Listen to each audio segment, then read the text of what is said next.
वो जमीन है जहां सूरज सबसे पहले हिमालय का माथा चूमता है।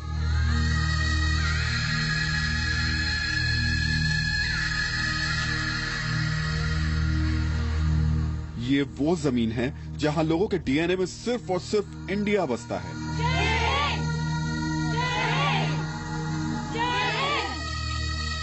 ये वो जमीन है जहां पहाड़ के उस पार चमकता हुआ चीन है।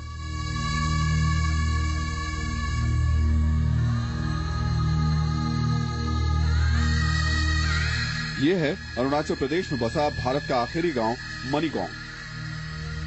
इस गांव और चीन के बीच सिर्फ ये पहाड़ है। भारत चीन सीमा से सटे इस आखिरी गांव में खास तौर पर इस पहाड़ को पार करने के बाद चीन के इलाके शुरू हो जाते हैं, जहां पर 24 घंटे बिजली, मोबाइल कनेक्टिविटी से लेकर के हर चीजें मौजूद हैं। लेकिन देश के सीमाओं से सटे इलाके शाम होने के बाद अंधेरे में डूब जाते हैं।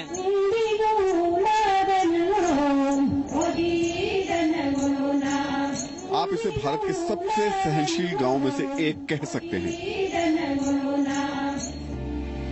पिछले 68 वर्षों से मनीगोंग में ना तो बिजली आई है, ना यहाँ पर सड़कें हैं और ना बच्चों के लिए बेहतर शिक्षा की व्यवस्था है। हम लोग चाहते हैं कि हम लोग का यहाँ में बहुत ज्यादा टीचर हो और रोड हम लोग का यहाँ में ठीक हो, और स्टूडेंट लोग को सबसे ज्यादा टीचर की जरूरी है और हम लोग को लाइट की बहुत जरूरी है। यहाँ पे बिजली का प्रॉब्लम है और हमारे यहाँ स्कूल तो है लेकिन टीचर नहीं है, टीचर अवेलेबल नहीं है।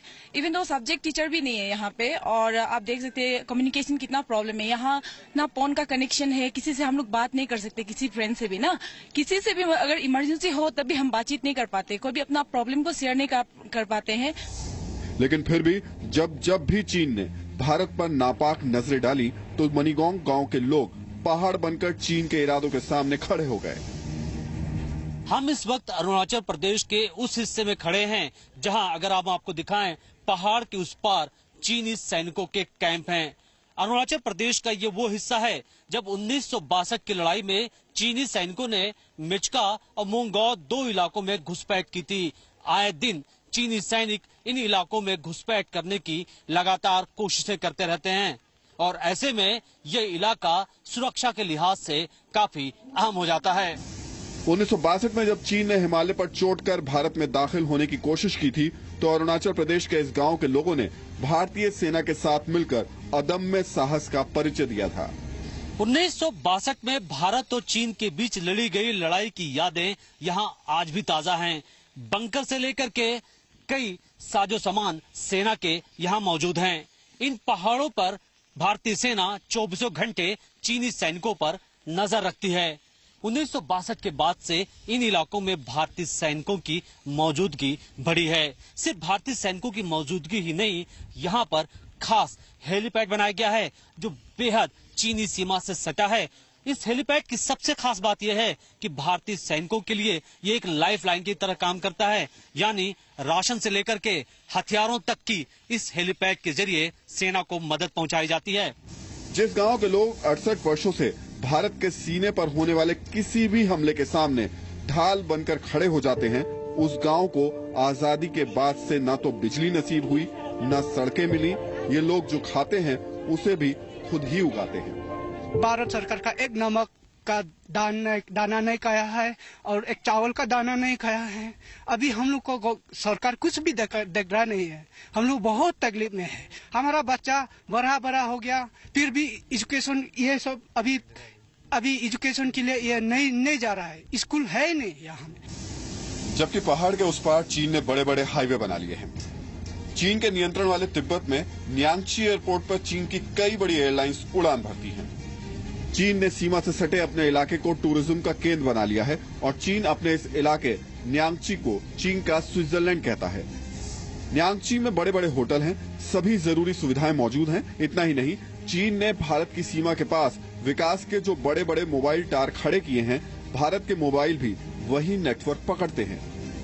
जबकि मनीगोंग के लोगों को कॉलेज में पढ़ने का सपना पूरा करने के लिए भी करीब 200 किलोमीटर दूर जाना पड़ता है।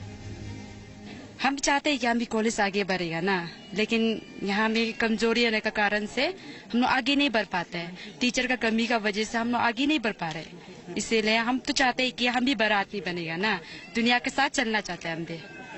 डिग्री कॉलेज सुना यहाँ से काफी दूर है, कितना किलोमीटर दूर है? बहुत दूर है, हमें टाउन बोलने से 200 किलोमीटर ऐसे कुछ है यहाँ से डिग्री कॉलेज के लिए।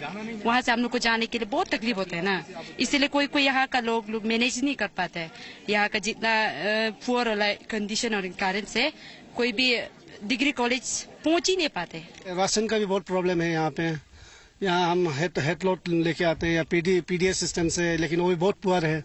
तो सरकार से यही गुजारिश है कि अगर ये सब सिस्टम और ये सब सुविधाएं हमको मिल जाए तो और बढ़िया, बहुत बढ़िया होगा। 1962 से पहले तक हिंदी चीनी भाई भाई के नारे लगते रहे और मनीगोंग में बसे लोग विकास की ब्रह्मपुत्र के किनारे बैठकर उम्मीदों का वो बांध बांधते रहे जो हर बार चुनाव बीत जाने के बाद टूटता रहा है। नहीं टूटा तो सिर्फ इनके सब्र का मजबूत बांध। हाँ, अभी तो देखने से ऐसा लगता है कि ये मोदी सरकार आने के बाद धीरे धीरे डेवलपमेंट जरूर आगे बढ़ेगा ना, इसलिए हम लोग ये आशा रखते हैं कि आगे जितना भी हम लोग का प्रॉब्लम है वो आगे बढ़कर मोदी सरकार के थ्रू एक अच्छा डेवलपमेंट विलेज ये टाउन भी बन जाएगा, ऐसा सोचते हैं। ये बॉर्डर एरिया के लिए कुछ साथ देने का, बहुत साथ देने के लिए हम लोग इसको उम्मीद करते हैं मोदी सरकार को। हम लोग का बॉर्डर एरिया को हर चीज का कमी होने नहीं देना, साथ देना, इसके लिए उम्मीद करते हैं। हाल ही में केंद्रीय गृह राज्य मंत्री किरण रिजिजू ने अरुणाचल प्रदेश में सीमा पर बसे गांवों का दौरा किया और भरोसा दिलाया कि जल्द ही तस्वीर बदल जाएगी और मनीगोंग से भी चीन के न्यांगची की तर्ज पर जल्द ही विकास की सड़कें बाकी भारत को इस इलाके से जोड़ देंगी। हमने यहाँ पर देखा कि तमाम जो बुनियादी जरूरतें हैं उसकी अभी भी कमी है, किस तरीके से आप इसको देख रहे हैं? तो भारत सरकार ने कभी ध्यान दिया ही नहीं ऐसे जगह में। अभी तो हमारा सरकार आने के बाद ही हम लोग ने इसको सड़क बनाना सारा काम हमने शुरू कर रहे हैं। काम पहले होते थे, इतना धीरे से होते थे कि लोगों तक वो विकास पहुंचते नहीं थे। आज यहाँ पे एक फेस्टिवल है और ये देखिए यहाँ ये चीन है, ये पहाड़ के पीछे चीन है। अब इतना मुश्किल जगह में हमारा यहाँ आईटीबीपी रहते हैं, हमारा आर्मी रहते हैं, साथ में लोकल जो यहाँ के लोग रहते हैं, बहुत मुश्किल में रहता। आप खुद देखा, आज तो आप लोग आए हैं, बहुत मुश्किल है। हम यहाँ गांव के लोगों से बात की, वो कहे कि ना तो यहाँ टेलीफोन है, ना यहाँ कभी बिजली आती है, जबकि चीन के इलाके में बताया गया कि महज यहाँ कुछ दूरी पर वहाँ इंटरनेशनल एयरपोर्ट है, तमाम हाईवेज हैं। ये कमी मतलब कितनी बड़ी कमी आपको दिखती है? नहीं, वो इसलिए मैंने कहा ना कि बॉर्डर में रहने वालों के लिए भारत सरकार से जितना ध्यान मिलना चाहिए था वो मिला नहीं है और जितना कार्यक्रम चलना चाहिए हुआ नहीं है। अब दिल्ली में जो पॉलिसी बनाएंगे यहाँ वो जब तक लागू नहीं होगा तो फायदा क्या है पॉलिसी बना करके। हमारा सरकार आया है, अब ये जो जितना भी हमारा सीमा से जुड़ा हुआ जितना इलाका है सबका हम लोग ध्यान दे रहे हैं और अब धीरे धीरे आगे बढ़ रहे हैं। वैसे चीन से सटी सीमा के आखिरी छोर पर बसे भारतीय गांवों पर चीन निर्मित एक और खतरा मंडरा रहा है और ये खतरा है ब्रह्मपुत्र नदी पर चीन के तिब्बत में बन रहे बांध। चीन ने अपनी 12वीं पंचवर्षीय योजना के तहत ब्रह्मपुत्र नदी पर 3 और बांध बनाने का फैसला लिया है। तिब्बत में ब्रह्मपुत्र नदी पर बना जांगमू बांध शुरू हो चुका है। खतरा इस बात का है कि युद्ध की सूरत में चीन इन बांधों से पानी छोड़कर उत्तर पूर्व के बड़े इलाकों में भारत और भारतीय सेना के लिए संकट खड़ा कर सकता है। अरुणाचल प्रदेश समेत कई राज्य भारत सरकार पर इस बात का दबाव बना रहे हैं कि चीन से बात करे और इस बांध को बनने से रोके, लेकिन चीन जिस तरीके से बांध के काम में तेजी से लगा हुआ है उससे ऐसा लगता नहीं कि वो उस बांध के काम को रोकेगा। मनीष शुक्ला, जी मीडिया, अरुणाचल प्रदेश।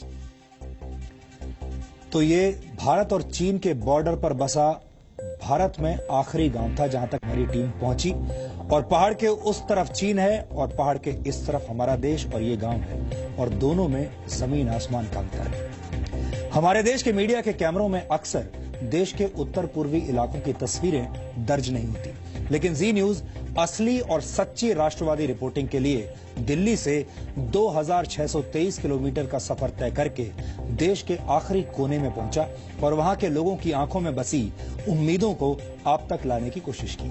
ऐसी रिपोर्टिंग बड़े बड़े शहरों में एयर कंडीशन कमरों और सेमिनार हॉल्स में बड़े बड़े नेताओं से दोस्ती करके वहां बैठकर नहीं की जा सकती। हम चाहते हैं कि मोदी सरकार तक मनीगोंग के लोगों की बात पहुंचे और यही वजह है कि हमने ये विश्लेषण आज आपके लिए किया। अरुणाचल प्रदेश का मनीगोंग दिल्ली से 2623 किलोमीटर दूर जरूर है, लेकिन इतना दूर भी नहीं है कि वहां के लोगों की जिंदगी में झांकने की कोशिश न की जा सके। उम्मीद है कि मनीगोंग के मन की बात का यह डीएनए टेस्ट देश में उन लोगों के मन में भी वैचारिक भूकंप के झटके पैदा करेगा जिन्हें दिल्ली से आगे किसी का दर्द दिखाई नहीं देता, फिर भले ही उस दर्द की ऊंचाई पहाड़ जितनी ही क्यों ना हो।